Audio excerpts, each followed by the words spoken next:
Wintertime. It was an interesting time to get out in nature, explore, go to places you've never been, and just enjoy the snow, enjoy the cool. I've always thought it was a nice contrast to the blistering heat of summer. And as the polar opposite season, I always thought that winter was refreshing. And true, others suffered from seasonal depression and the limited amount of daylight and it getting dark early, but not me. I loved the wintertime.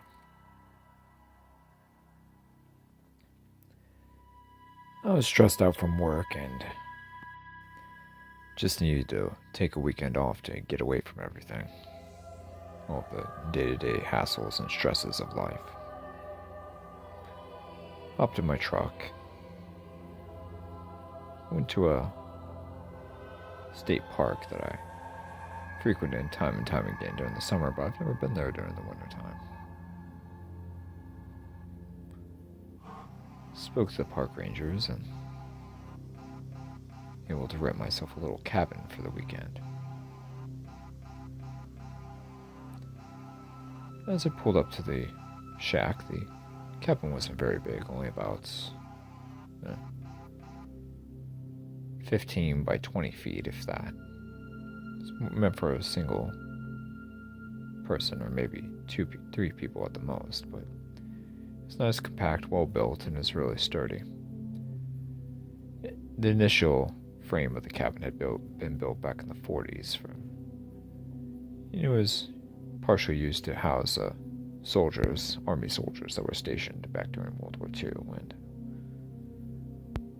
the Park Service just kept them up and used them as a revenue source for any campers that would like to spend time at the park. But I had no qualms. It was a nice, put-together little cabin. Nice and warm inside as well.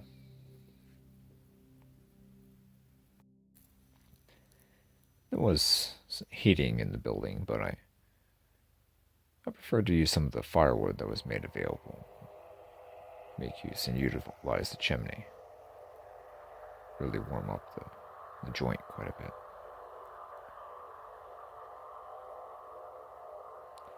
As I was enjoying my time by the fire, I heard a knock at my door. I got up, answered, and it was another man, no older than myself, mid to late 30s. His name was Donovan, and he wanted to know if I wanted to enjoy some time with him and his friends. I accepted, and I went over to the neighboring cabin. They had a nice little campfire going outside of their cabin, and they were roasting marshmallows and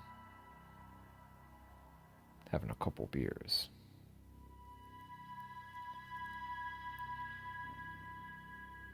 I was offered a marshmallow on the stick by Margie, and I accepted. Over the course of half an hour or so, we commenced discussing, introducing ourselves to each other, and talking about our day-to-day lives. Jobs, families, friends, relationships, ambitions, goals, all of that. Hey, you know about the disappearances in this park, right? A young man named Jace interjected. I shook my head. No, what disappearances? Well, time to time there would be these disappearances.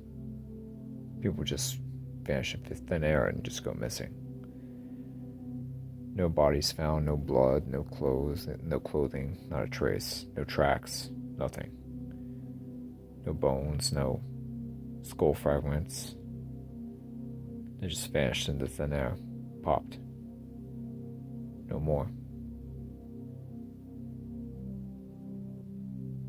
I stared at him, perplexed, wondering why he was bringing this up.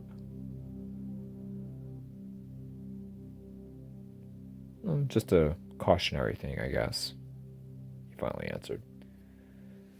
Just found it odd how quite a few of those disappearances were never solved. Jesus, Chase, not this again, sighed Margie. Well, I'm sorry, Marge, but I find it very odd that people can just go into the wilderness in a state park and just disappear out of thin air. I mean, and there'd be no evidence or a trace found of them. I just found think that's a little off, don't you? Jace, literally anything could have happened to those people. That's exactly my point, he said bluntly. Absolutely anything could have happened to them.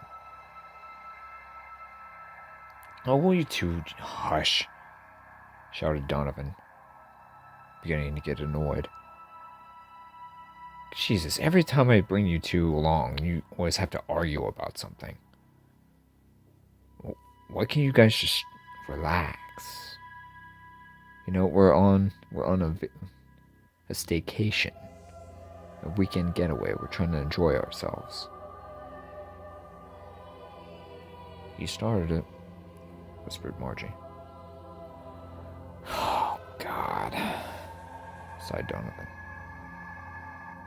Well, what do you think happened? I questioned Chase. Chase just shrugged his shoulders. It's anyone's guess, really. Anything could have happened. Old Native American legend says there's a curse on this land.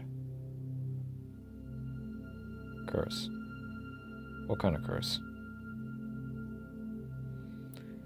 It's odd because the specifics of said curse have never been released to the general public.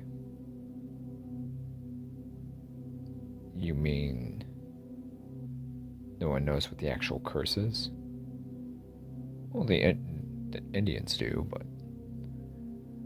they never talk about it to anyone. They just said there's a curse on the land, and that's it. Said it's highly forbidden for people to be here. But they never disclosed the details of the story. Really? I whispered. Jason nodded his head solemnly. Yeah. It was all just a warning, and no details were given.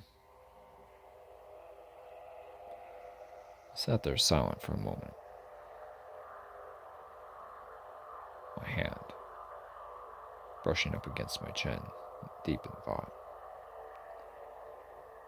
Well, have people come up with any theories about what it could possibly be? Your guess is as good as any of ours, interjected Donovan. All kinds of superstitions across this country, just... I don't know, man. It's probably just people making shit up to scare other people and to keep people off the land. I don't know about that, said Jace. Christ, here we go again, said Donovan. Maybe it is nothing, I interjected. Maybe there's nothing to this.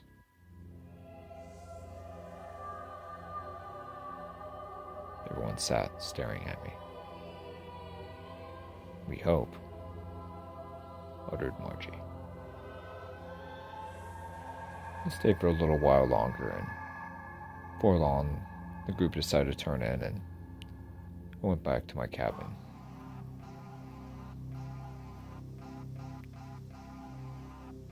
Lit only by the firelight, I was relaxing. enjoying my time off. Deep in thought. Disappearances. Curse.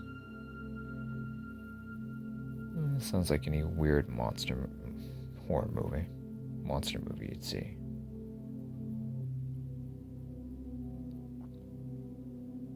Scratch on the outside wall.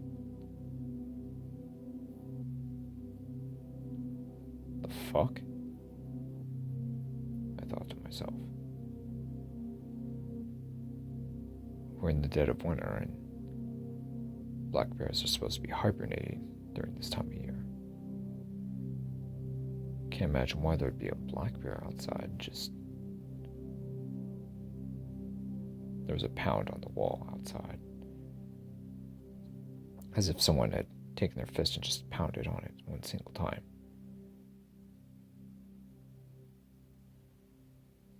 It was odd because I would think that I would hear someone's footsteps coming toward the cabin in the snow.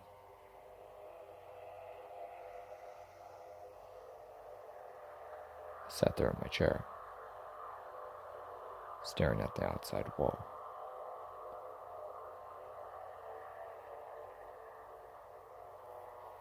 Waiting for there to be any other noise.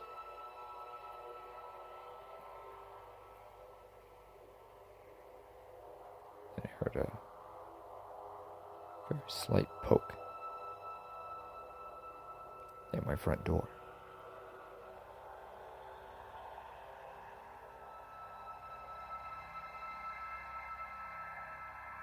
Then I heard another scratch. This time much longer and much more deliberate. At the outside wall again. Just outside my cabin.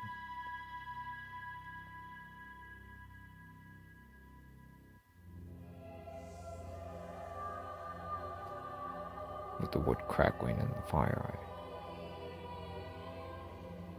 I drew my Bowie knife. Out of all the times to forget my pistol at home. Smooth. I thought to myself.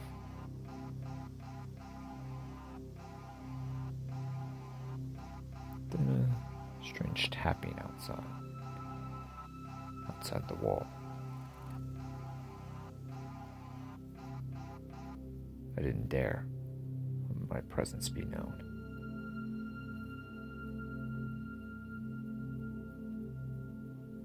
I didn't want to give whoever or whatever it was outside a signal that I was aware of its presence.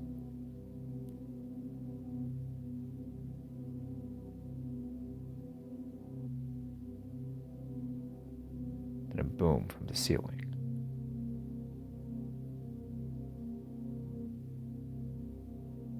It was up on the roof. Then I'm beginning to hear a light creaking from the ceiling. Creak, creak, creak, creak, creak, creak.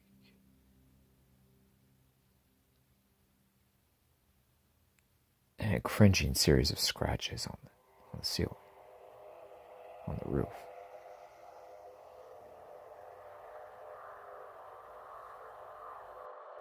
Cringe-inducing. Similar to nails against a chalkboard, but not quite as bad.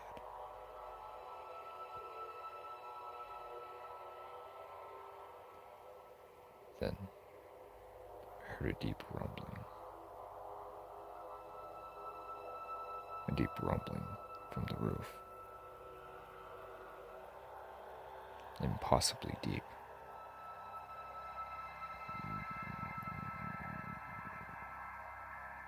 Deep, animalistic. Lower than even a tiger or a lion could produce. It was so deep, almost inaudible, but it was discernible.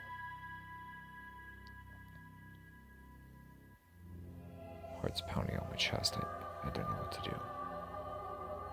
What was that? What the hell can it possibly be? That roof is 8-9 feet up. How could anyone or anything?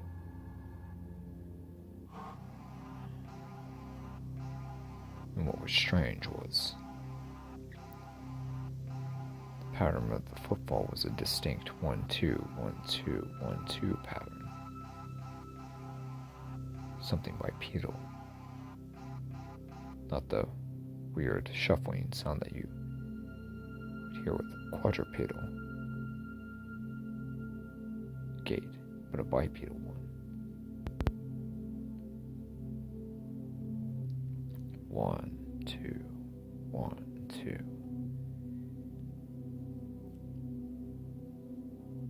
The roof creaked under the weight of whatever had been investigating me this evening.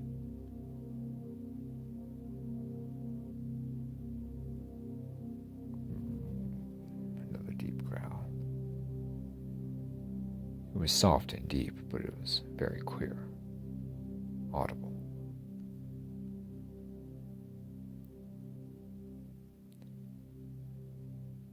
The roof began to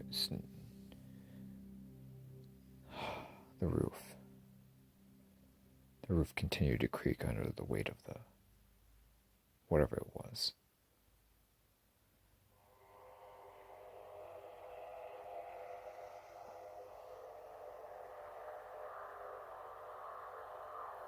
Another growl. This time with a little more annoyance to the tone. More scratching. A little lighter and more investigative by the sound of it. Almost as if whatever it was trying to dig into the wood, into the cabin, into the lumber, but the cabin was too well constructed, too sturdy and too well built.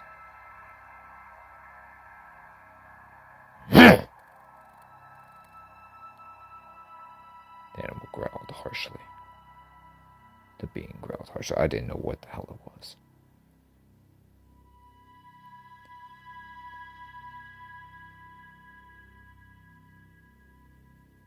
Then, a few moments later, I hear a series of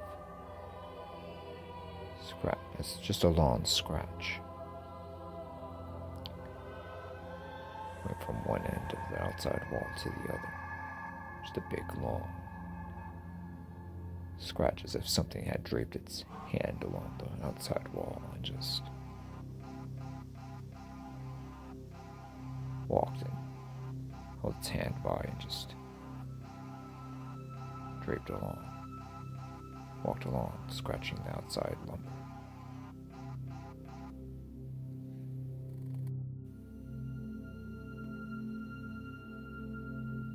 I began to sweat. My hands got clammy and my heart was beating on my chest. I could actually hear my heartbeat in my ears. My head was thumping that hard. Still, I remained silent, tightly clutching my Bowie knife.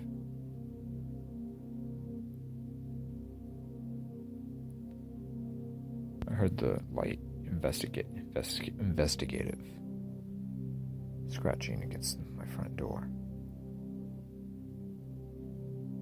Then the doorknob began to jiggle slowly.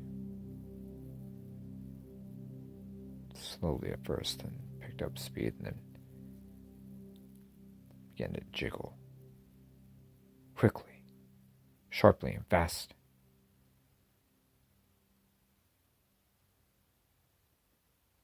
A pound at my front door. Another pound.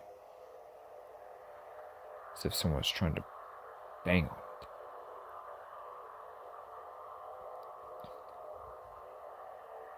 Another deep growl.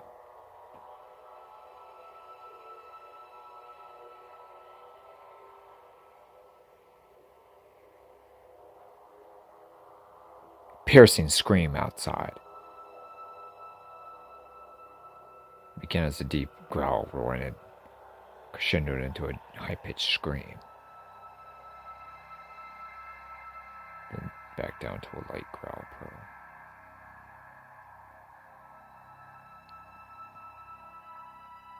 It jumped out of my skin. My hand clutched the handle of my Bowie knife. My knuckles were turning white. I gulped silently, my chest heaving up and down, breathing sharply. I closed my eyes. I began to prepare myself for the possibility that whatever was outside would bust in and have its way with me.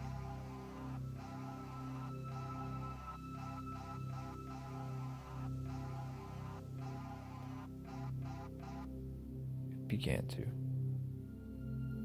scratch around the door frame. Slowly and calculating,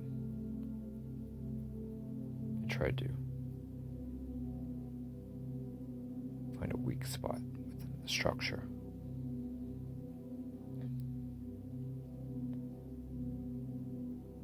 I sat there silently,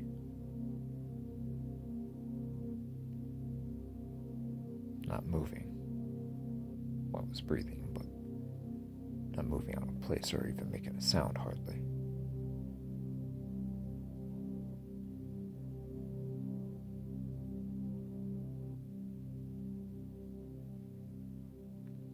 Then I heard very light footsteps moving in the snow. Moving away from my cabin towards Donovan's cabin. Fuck, I thought to myself. What the hell is this thing? Just then I wasn't sure what to do. Didn't know whether to hide or to...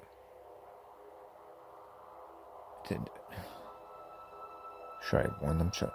God, no. This thing would see me and hear me and it would be all over. Quickly, I tried to make my mind up.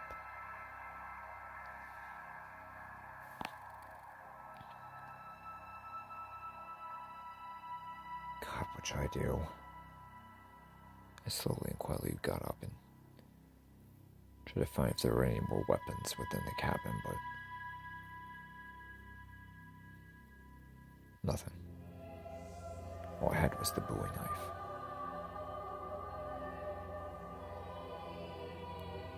Then I hear a terrible sound. I hear the sound of a woman screaming outside.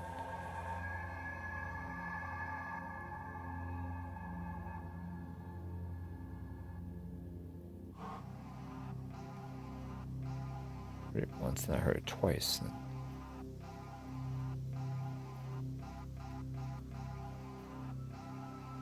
Softly, I could hear the sound of someone yelling, "Hello?"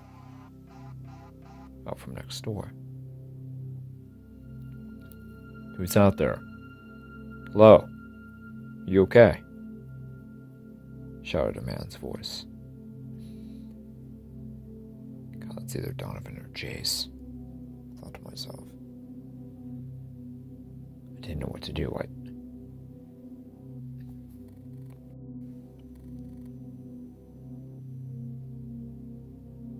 heard him a few seconds in silence. I heard a sound of screams within the cabin next door.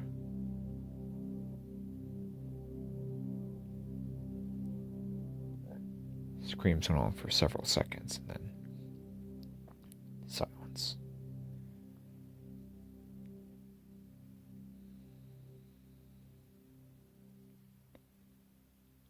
didn't move.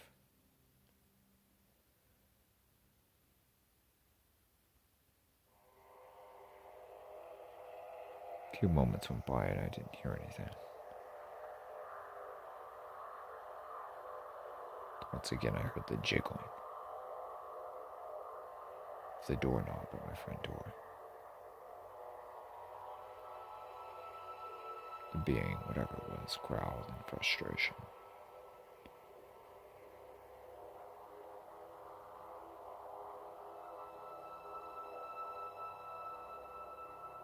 It growled once more.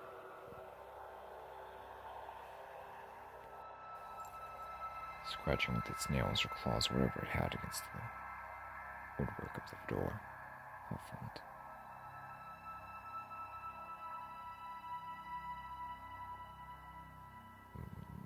It growled once again.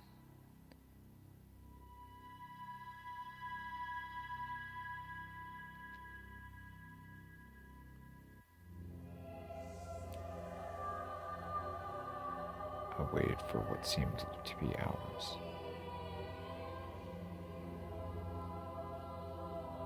I couldn't move. And I didn't hear the animal, whatever it was, step off either. It was... I felt like it was still out there at my front door. Hours went by. And not a sound. My fire was getting low.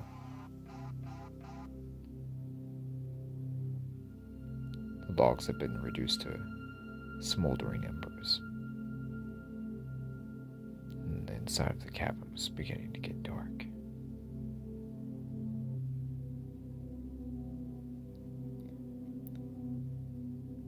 Not a sound. Not a sign of life outside.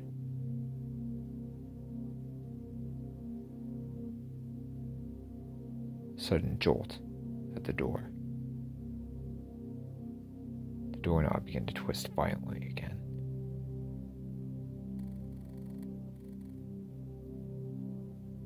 One final time.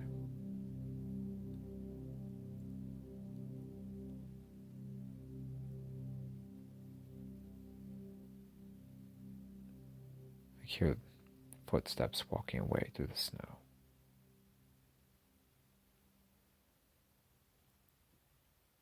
Gently, but at a brisk pace, back to the woods.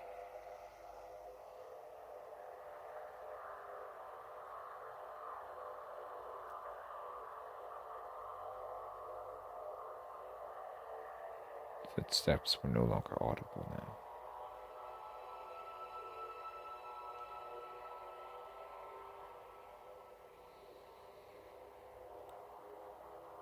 I closed my eyes and I exhaled silently.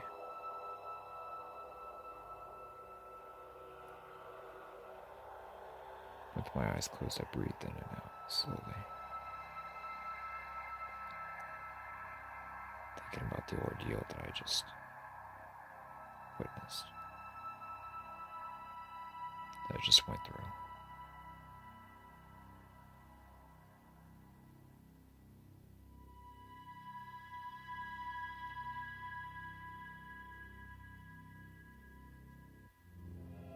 Eventually, I dozed off for a little while, a few hours. I woke up, looked at my phone, and it was 7 o'clock in the morning. I opened my door and it was daylight.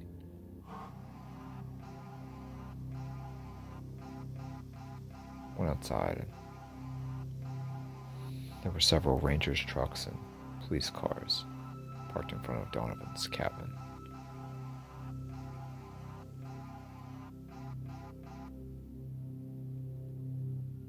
What was odd was when I went outside to inspect the outside of my cabin, there were no scratch marks or footprints in the snow. And it hadn't snowed any extra since last night.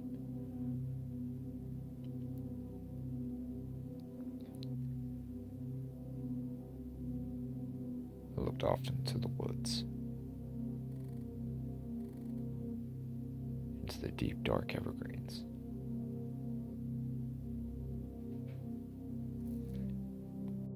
There was a section of the woods that had the opening into the tree line that was almost pitch black, dark.